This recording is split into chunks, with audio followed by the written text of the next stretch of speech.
Jordi, during pregame, you mentioned having more effort. You guys were able to handle that pressure late. What did you see in those closing minutes in this one?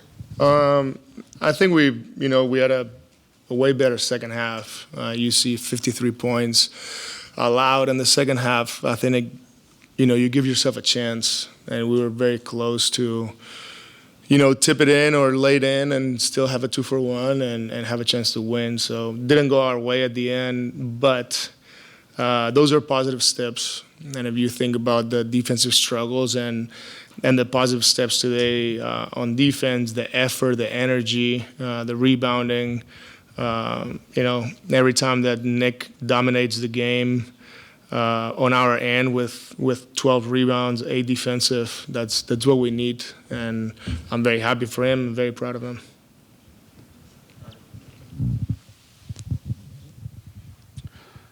It looks like, you played a little bit of zone. You have played zone before, but do you think throwing a little bit of that in there helped? Do you think it was just a matter of connectivity was a little better today? Do you think it was effort? I'm just curious. We played one possession of zone, and we didn't do well.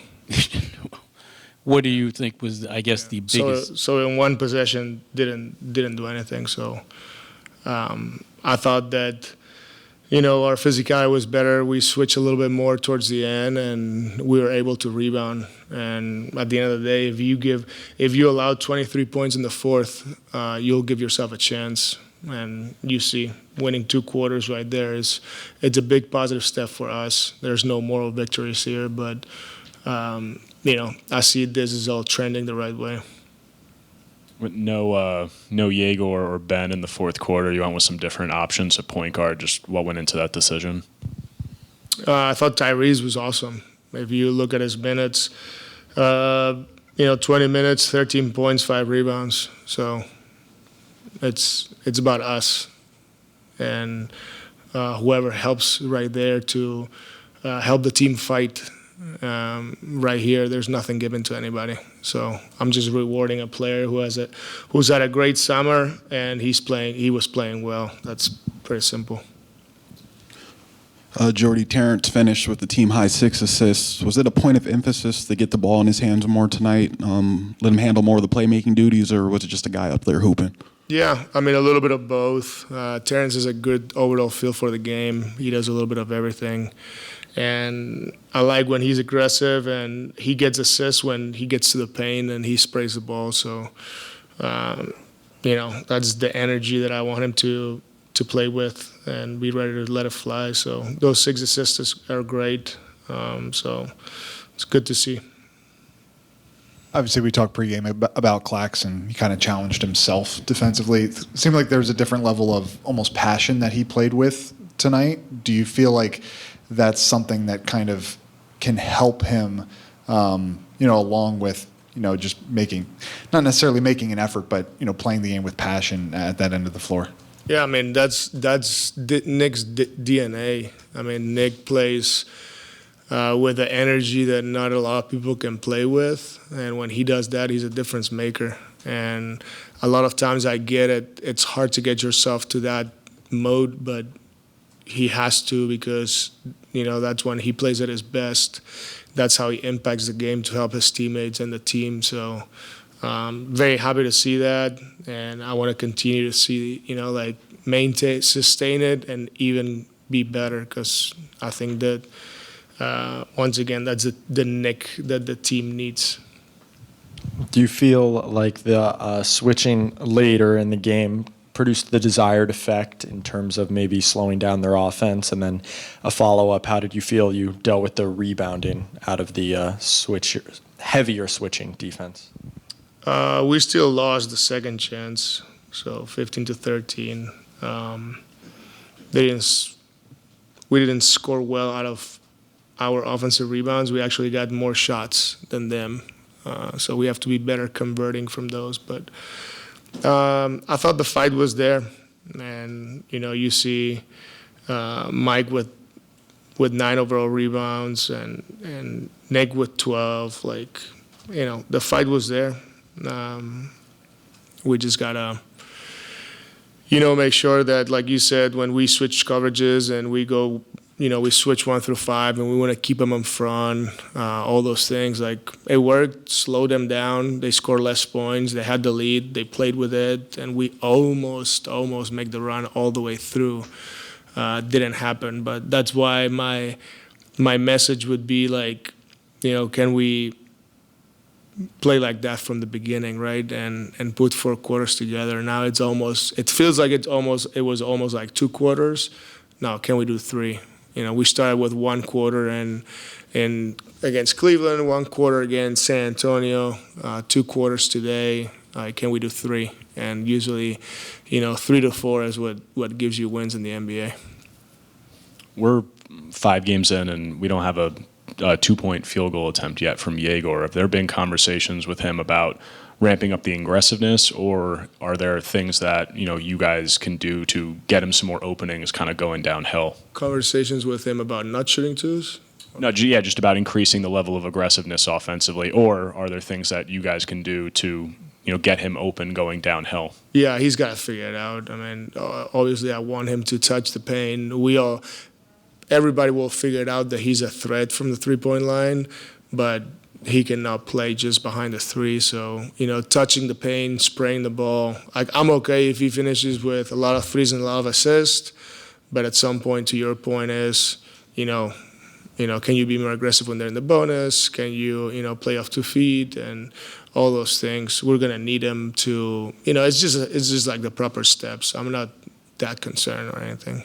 And what'd you see from, MPJ early in the game really kept you guys in it? And then in just him, how he's acclimated to this new role as a whole, kind of maintaining his efficiency on an expanded workload? Yeah, I like his aggressiveness. Maybe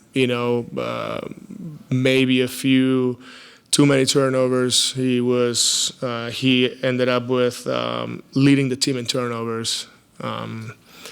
So those are the things that could be better, right? Like they scored 27 points out of 16 turnovers, and we only scored 7 out of 8 from 8. So that 20-point difference, it's a big deal. And I always tell the guys, I give them 14. Everything that passes 14, it's not good. And if your turnovers are the ones that you just give it to them and they score a layup, it's not good. You have to be able to turn it over, get back, and get a stop. Those are winning plays because turnovers happen.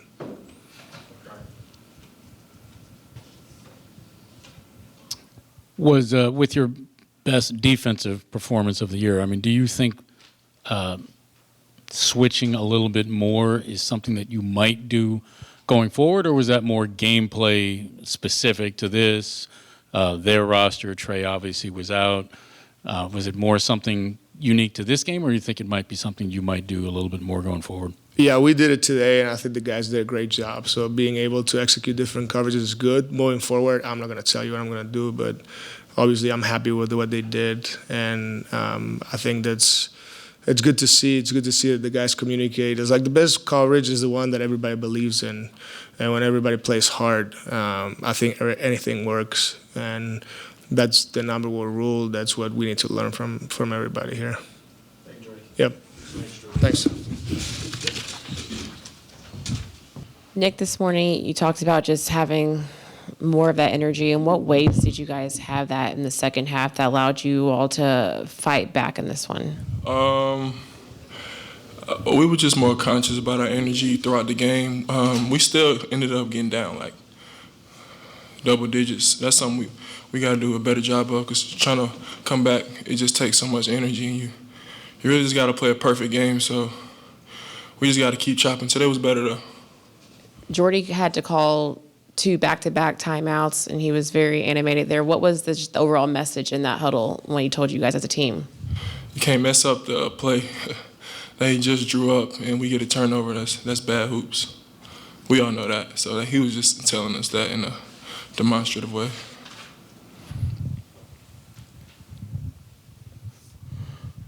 Nic, Jordi was saying that he was basically talking about how you guys are better when you are dominating.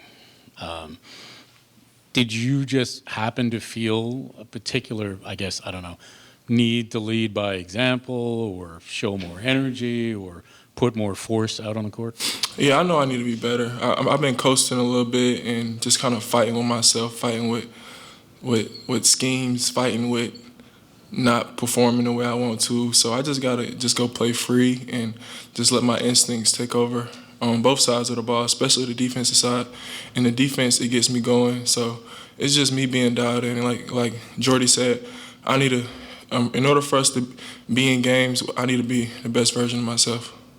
And you guys switched a lot more down the stretch, had a nice end game. You didn't quite get the results you wanted, but Jordi said, in essence, I'm paraphrasing, that the best scheme is the scheme that everybody's dialed into and on page with. Just, I guess, how much better did it feel down the stretch of this game, kind of playing in that kind of style? I mean, I'm dialed in. I'm dialed into any scheme. But I love guard 1 through 5. That's part of the reason why I got paid. That's part of the reason why I'm still here. I feel like so. That's just my most natural thing that I love to do in a basketball court is guard multiple positions. But I want to be able to dominate any scheme that my coaches want me to do. So that's what I'm working towards. And going off that, you guys are obviously blitzing more. Like you're playing at the level a lot more on the screens. Like what does that felt difficult to dominate in that change of scheme, and what do you think are the steps that you need to take to have that same kind of impact? Yeah, it can be difficult because I like to protect the rim, but I can protect the rim while doing that. It just doing that scheme that we usually do. It just takes more effort. So I just got to put more effort into it and just be even more locked in out there when we're up at the level like that. I can do it though. Nic, you guys have a few days off before returning to the court on Sunday, and the time in between. What do you think should be the biggest points of emphasis and focus? Man, we got a lot to work on, man. Transition defense. We just got a lot of stuff to clean up. Transition defense, our pick and roll defense, our defense altogether. Our defense has been like astronomically bad. So we got a lot of stuff to work on, and from the coaches to all of the players, we got to lock in and take advantage of these 3 days. Nic, you got the block shot, and we saw just I feel like you let out a lot of emotion after that. Just how much did that play just mean to you, and also just as you move forward, kind of what do you want to tap into? Yeah, I was hunting for blocks all game. It's crazy I only got one. I just got to keep chopping at it, but I really let that emotion out because I missed the rebound. I had the rebound in my hand, and I let him grab the rebound because the ball just went through my hand, so I was just kind of tight about that. Yeah. Nic, the shot at the end, and that was a tough shot. What kind of made it difficult for you? You had it going, but that was kind of how the game ended. The hook, and then the putback. I mean, that's just basketball, man. You just miss. Sometimes you miss easy shots and in crucial times of the game. That's just a part of the game. I can't dwell on that shot. It's a whole bunch of other plays where I could have made them, I missed them. It's just the game, but you just gotta finish those. It's just tough. It's just basketball. Yeah. Nic, in terms of playing with passion and energy, and not necessarily just playing hard, but kind of actually showing outward emotion and such. It seems like you guys kind of have a lot of mild-mannered guys in this group, right? Like, how much do you feel like your emotion and your energy, even though you showed it after because you were frustrated about the rebound, but just kind of your energy outwardly can kind of help maybe just kind of bring the energy up with the team, especially when you guys are trying to mount comebacks? Yeah, my energy needs to be there. Like, I can't just be out there running around. I feel like a lot of times in the first 4 games, I was just running around. Like, I wasn't really doing anything. So, and I got to impact the game really on both sides. I can be aggressive offensively. I know the spots I'm going to be in. I know how teams are guarding me. I've seen all the coverages. And obviously, defense, that's where I hang my hat. So I got to protect the rim. Like I did that tonight. I didn't have a lot of blocks, but I altered a lot of shots. And I just got to do it consistently. And it'll put us in a much better position to win games. You were battling the back and other injuries last season. It seemed like it hampered you. Just wondering how you feel, this year after the full off season compared to how you felt, early last season and throughout physically. Man, I feel amazing. Like I put in a lot of work this summer. A lot of work. Just my posterior chain, just putting my body back together. So I feel really good. And now it's just about consistency with the group, with myself, and we just gotta just keep in. We just gotta get a win. Like we all just want to win. We want to win bad. We just need to get a win. Thanks, Nick.